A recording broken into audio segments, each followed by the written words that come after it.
will now transition to the Q&A portion of the Treasurer platform. So if you have a question, please raise your hand and Nathan will call on you. What do you think the current treasurer?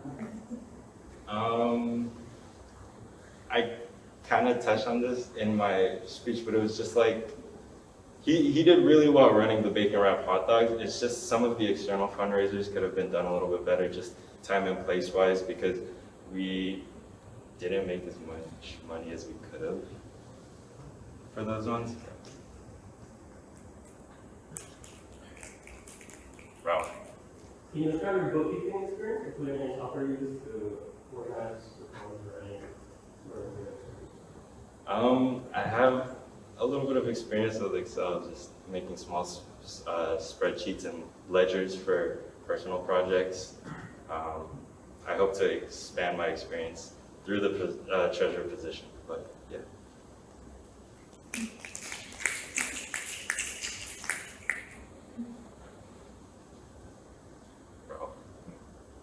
Ralph. What are your methods for avoiding potentially costly accounting errors? Accounting errors? I mean, double, triple check the funds. Probably. Okay, so you work extensively, you would work extensively with a lot of programs for internals within the region. When you decide to allocate funds, would you decide to do it based off of need or equal amount per year? That is a good question.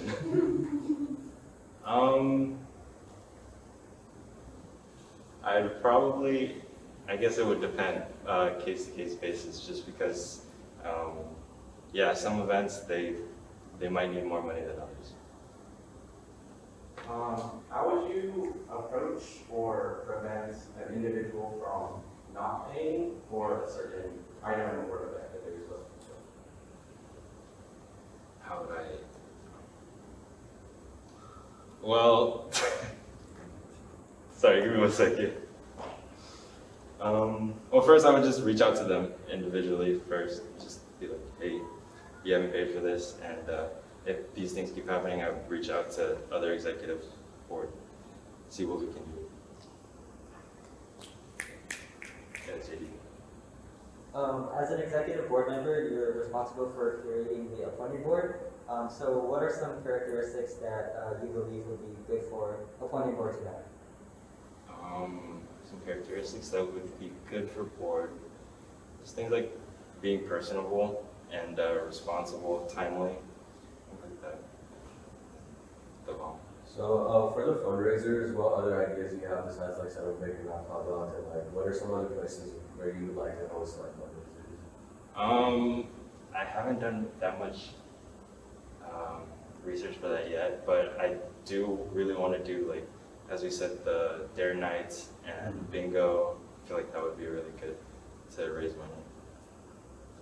Yeah. So usually board does take up a lot of time in your schedule. What other commitments do you have? The only other time commitments I have is tutoring that takes like 2 hours a week. It's not, it won't really get in the way of things for future.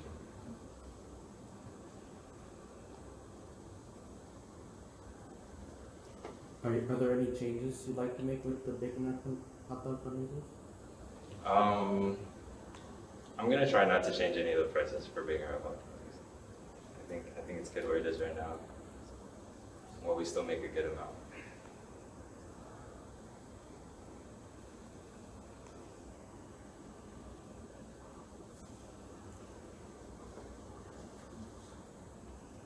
How do you handle board members not showing up to help with fundraising?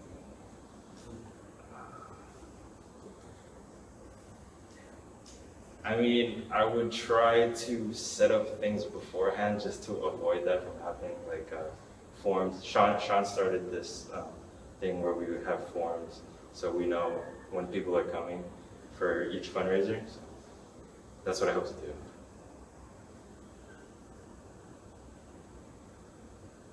As a treasurer, sometimes funds are limited. Would you rather have 2 medium-funded events or 1 well-funded event?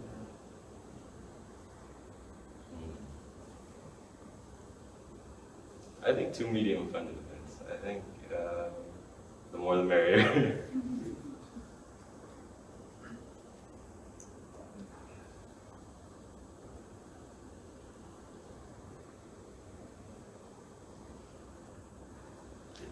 As treasurer, you're going to be reaching out to a lot of companies and a lot of professional establishments. So can you explain any experience that you have with any professional communication, such as emails or anything like talking on the phone with a professional?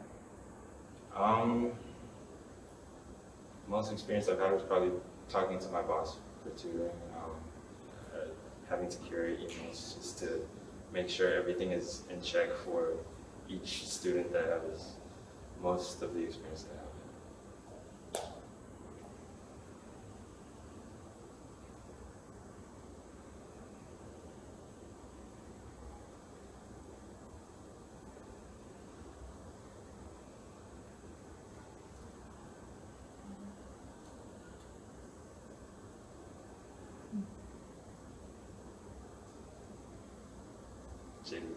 As an executive board member, how do you see your role as supporting the appointed board?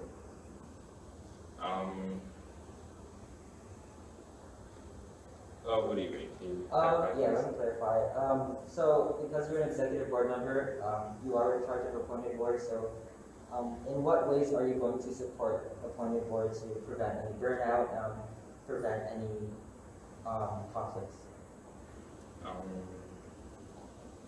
I mean, yeah, just check in sometimes. I think approaching people one-on-one is really helpful. So that's what I'm going to try and do.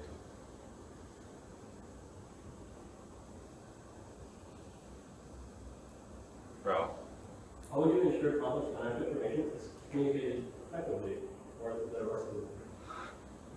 Well, we have board meetings, so that's where I'm going to do most of that.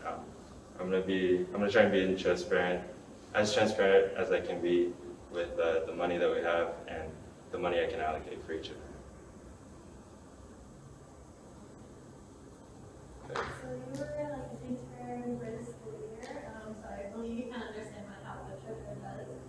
If you do end up getting the position, what would be the biggest challenge for you taking up this position, and how would you overcome it? My biggest challenge right now is probably time, but that's just for this quarter. I feel like next year it's not going to be as big of an issue, but yeah. How I plan to tackle that,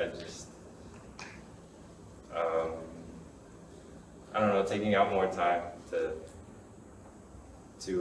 think things over.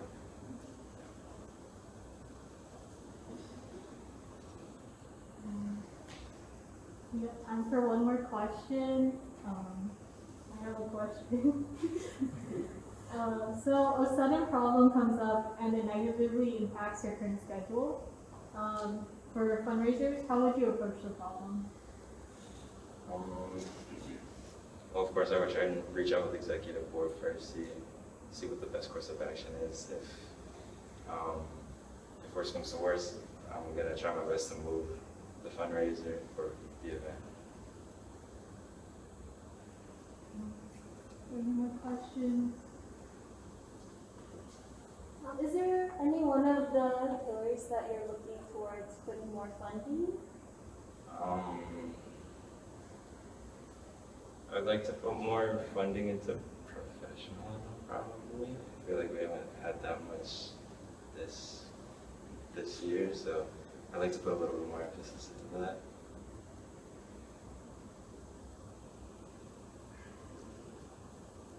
Alright, that concludes our treasure platform.